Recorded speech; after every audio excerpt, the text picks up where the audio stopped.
tayo'y di na nakita. Magandang araw po sa inyong lahat, mga giliw naming tagapakinig. Sa araw pong ito ay matutunghayan po ninyo ang isang kasaysayan na itatampok namin sa linggong ito dito sa ating dulang.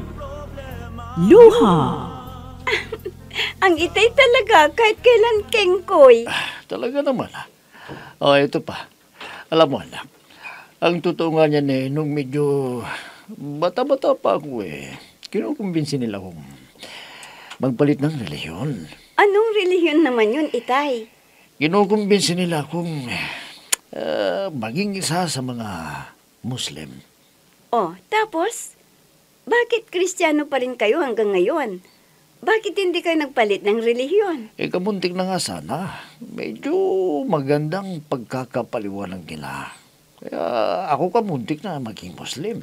Ano pang nangyari? At hindi kayo naging Muslim? Binyag na lang sana ang kulang. Kaya lang biglang nagbago ang isip ko ng mga huling minuto na. Bakit po? Bakit naman po biglang nagbago ang isip ninyo? Kasi papalitan na pala ang pangalan ko ng pangalan ng Muslim. Papalitan ang pangalan ninyo ng ano man sanang ipapalit. Tsaka ano man ang masama kung papalitan nila ang pangalan ninyo. Sa totoo nga hindi maganda ang gamit ninyong pangalan ngayon Hindi ba't maganda kung napalitan ang pangalan ninyo? Oo nga, kaso ayoko ng pangalang ipapalit nila sa pangalan ko. Bakit po? Hindi rin ba magandang pangalang ipapalit nila sana sa pangalan ninyo? Ano sanang pangalan ninyo? Papalitan ba nila ng pangalan ko Abo? Anong pangit sa pangalang Apo? Maganda nga ang pangalang Abu tulad ng Abu Bakar, Abu Hasan, Abu Bashar, Abu Yusuf, Abu Said, at marami pang pangalan na nagsisimula sa Abu. Kaso nga, ayoko nang binigyan nilang pangalan sa akin. Ano nga pong pangalan ang ibinibigay sa inyo? Abonado. Ha? Pangalan ba naman ng papangalanan nilang abonado ako? Ayoko.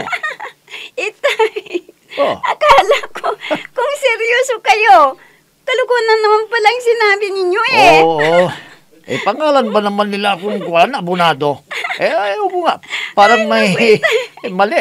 Nakakatawa talaga kayo Magmerienda muna kayo at nagmay lakas na naman kayo sa mga kalukuhan ninyo. Ay, kahit kailan, killjoy At alam mo rin ba kung anong pangalan ng nanay mo kung sakaling nagmuslim na sana?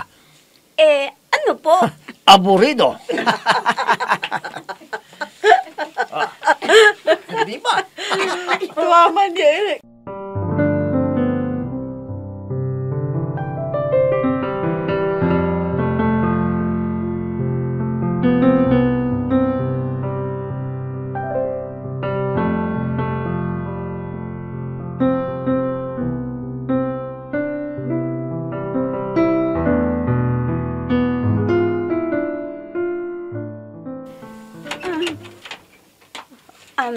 Lola, kayo pala. Pumasok po kayo. Salamat. Ay, naku, nakakapagod talaga. Ano ba yung dala ninyo? Mga ilang prutas at gulay. Ito, dalhin mo na sa kusina. Sige, akin na po. Nag-harvest kasi ang lolo mo. At ito lamang ang nakaya kong dalhin dito sa bahay ninyo. Kaya sabihin mo sa itay mo na pumunta dun sa bahay at kumuha siya ng mga kailangan ninyo.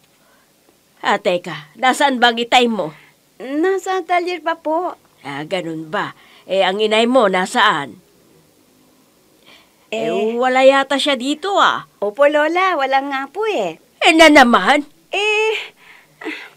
Saan na naman nagpunta? Hindi ko po alam. At bakit hindi mo alam?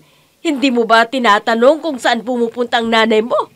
Magagalit lamang si inay kung tinatanong ko siya. Ay, nako. Ang inay mo talaga, hindi na nagbago. Ganyan ng ugali noong dalaga pa siya. At hanggang ngayon may asawa na nga siya Ganon pa rin ang ugali. Ano po pala ang gusto niyong pananghalian para mailuto ko na? Basta ihanda mo lamang ang ilan sa mga dala kong gulay at ako na lamang ang bahalang magluluto.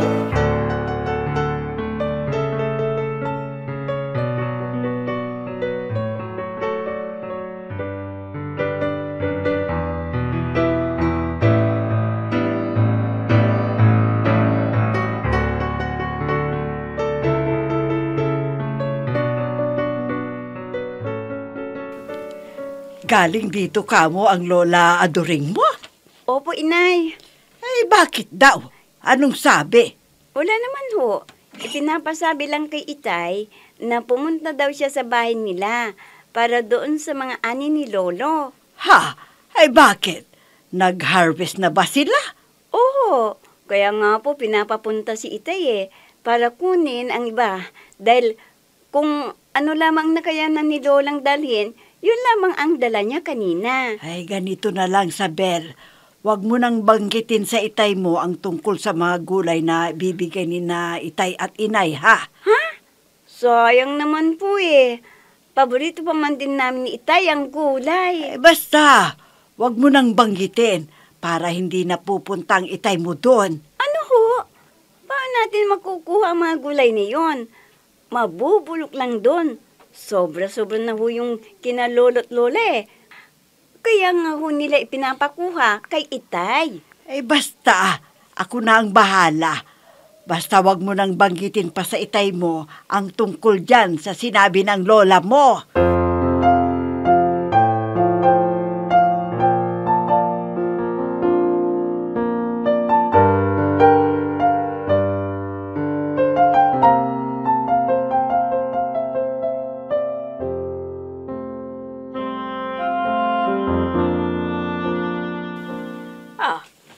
Bakit ikaw ang kumukuha ng mga gulay?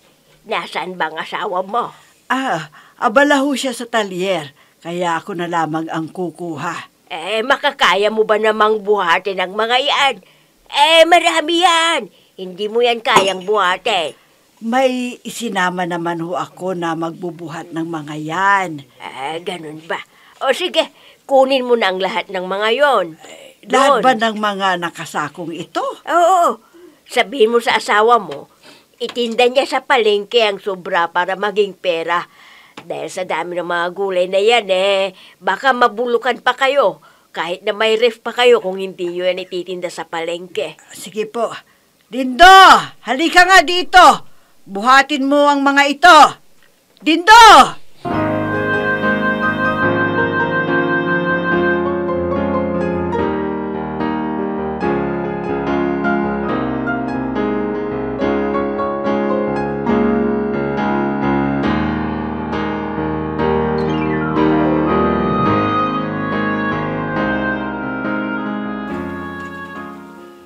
Magandang araw po sa inyo. Magandang araw naman. Teka nga muna. Ikaw ba ang kargador na kinuha nitong anak ko? Siya po ang may-ari ng tricycle na sinakyan ko. At siya na rin ang magbubuhat nitong mga gulay. Ganun ba? Magkasya naman kaya sa tricycle yung mga gulay. 7 sako to Iba't ibang gulay. Kasya ho yan, inay. Pwedeng 3 hanggang 4 na sako sa loob. Ang iba naman ay sa likuran. At kung hindi pa magkasya, sa itaas nitong tricycle.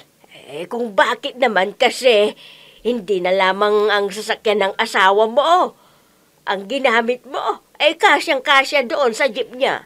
Kasya naman ito, inay. O sige na, Dindo. Buhatin mo na't ilagay mo na lamang sa tricycle para makaalis na tayo. Aalis ka na kaagad. Hindi ka pa nakikita ng Itay ba? Nagmamadali ho ako Ikumusta nyo na lamang ako kay Itay. Nako. Hindi ka na ba dito manananghalian? Nagluto ako ng sinampalukang manok, yung paborito mo. Kainin na lamang ninyo ni Itay, inay. O sige po, aalis na po kami.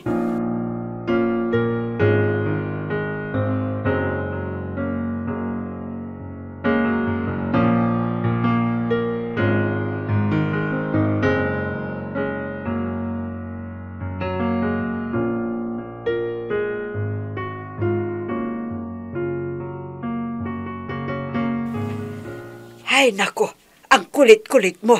Sinabi ng pagod ang tao eh. Sige na. Pampalis lang ng pagod. Ikaw, maaalis mo ang pagod mo. Ako, hindi ba ako napapagod? Matanda na rin ako. Isang bisis lang. Ay, ano ka ba? Umusog ka nga dyan ang init-init. Sweetheart naman, ilang linggo mo na akong dinijita. Sa pagod na ang tao, ano magagawa ko? Matulog na nga tayo. Matandang ito, oo. Pagod nga ang tao ang kulit-kulit.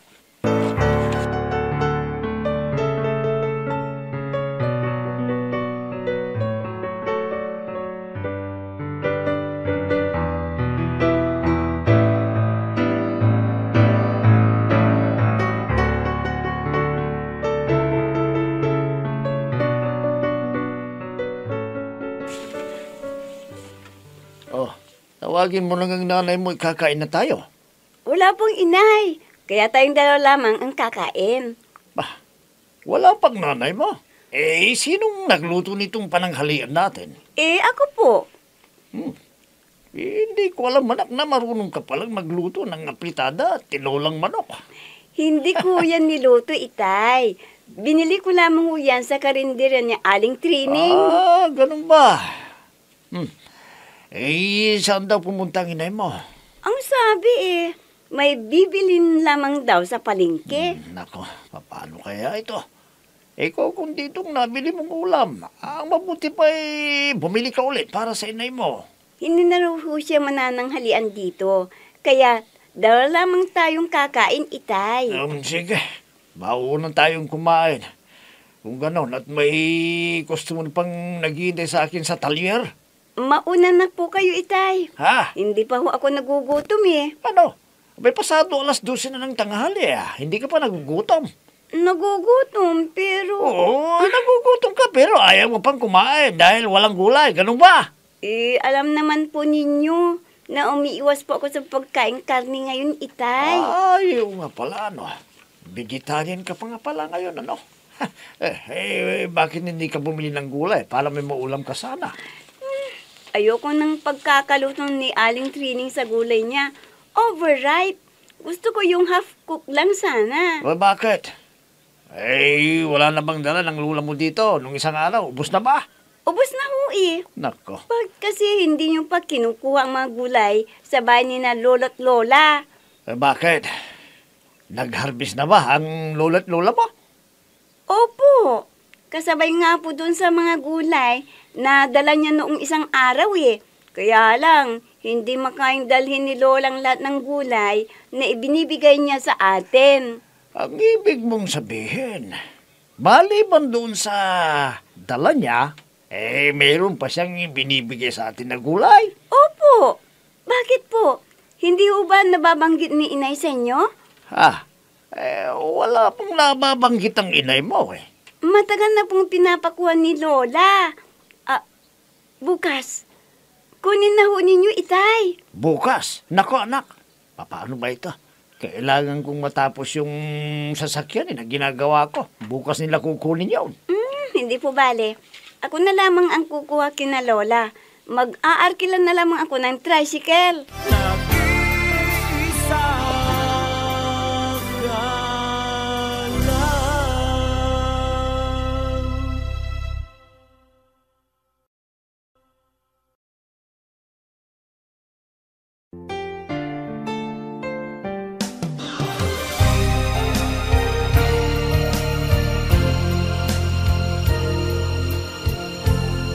Magmula nang tayo'y di na nagkita.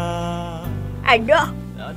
Wala pa bang iniuuwing gulay ang inay mo? Wala pa po. Nagsasawa na nga ako At panay karne ang inuulam namin sa bahay. Noon pang isang araw kinuha ng nanay mo 8 sako nga ang mga yun 8 sako? Oo. 8 sako? Ni isang plastic bag na supot ng gulay wala ho Ano? Teka. Baka naman ibininta lahat ng inay mo. Ay, nako. Ang babae yun. Ang bilin ko sa kanya ay ibinta lamang ang sobra sa inyo. Ang bilin ko nga sa kanya punuin muna ang mga ref ninyo ng gulay at saka ibenta sa palengke. Ay, nako, ang hirap niyan Ibininta lahat sa palengke ang gulay na binigay ng lolo mo para sa inyo. Ay, siguro nga. Ibinenta lahat ang gulay sa palengke. Ang nanay mo talaga, oo. Kabilin-bilinan kong huwag ibenta lahat bininta yata lahat sa palengke. Ay, hindi bale. Meron pa namang kunti dun sa bahay. Ipakuha mo na lang sa tatay mo.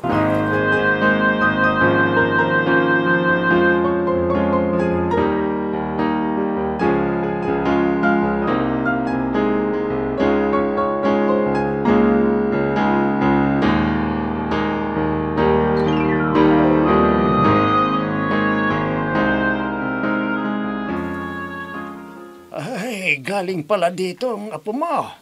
Bakit hindi mo malang ako pinahintay sa kanya, ha? Nagmamadali dahil may pasok pa raw siya sa school.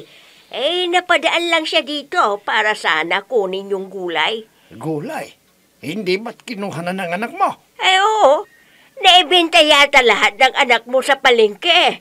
Hindi man lang nagtira para sa kanila.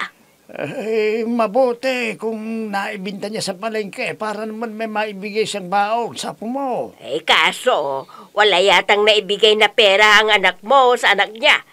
Hindi yata alam ng apo mo na nagbigay tayo ng gulay sa kanila Pagsabihan mo naman yung anak mo, ha? Pag may binibigay tayo sa kanila, sabihin naman niya sa asawa niya at anak niya na wala namang masasabi sa atin yung manugang mo at apo mo.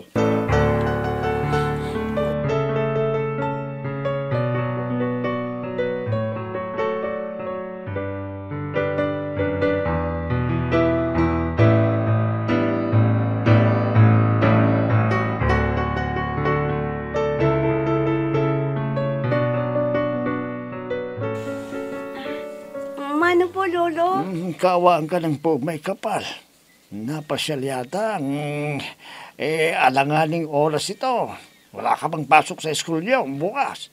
Meron po. Oo, meron naman pala Bakit naririto ka? Baka mali ka pa niyan, ha? Wala kasi si inay sa bahay.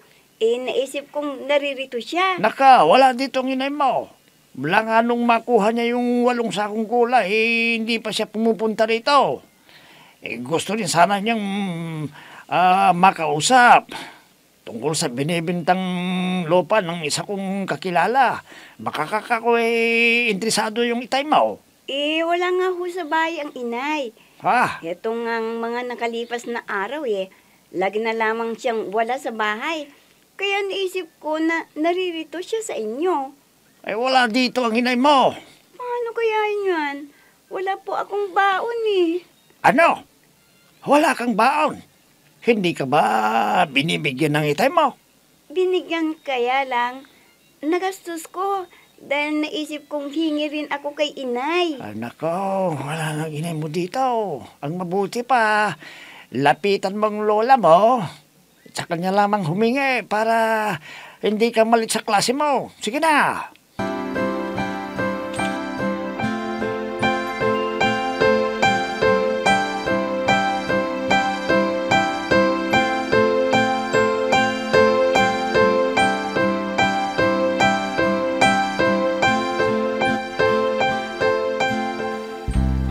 Maganda yata ang dating ng bagong taon ko.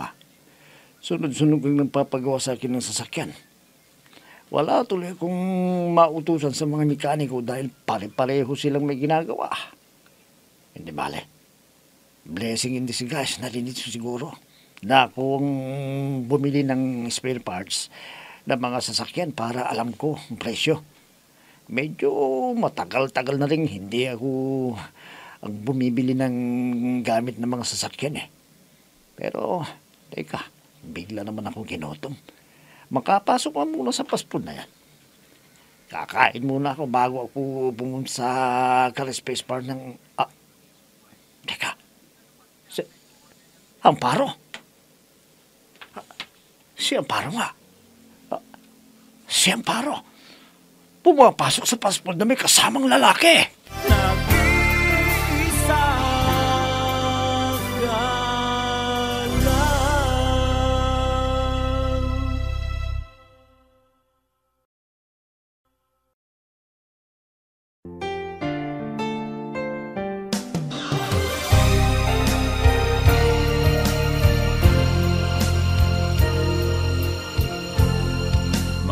Mula nang tayo Sino nga kaya ang lalaking kasama ni Amparo?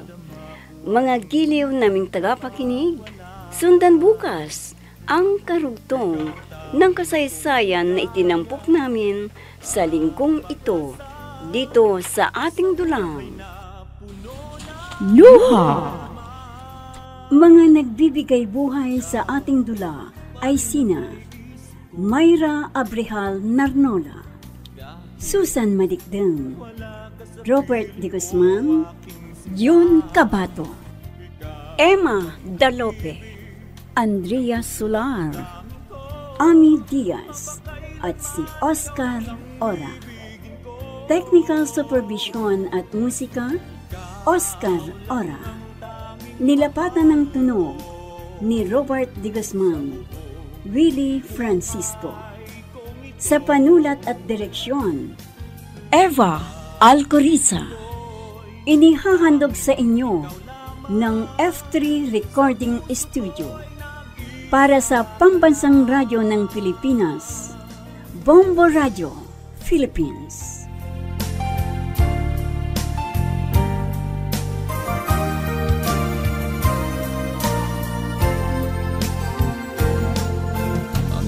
alaala nating di malilimutan, kay sarap ng ating suyuan.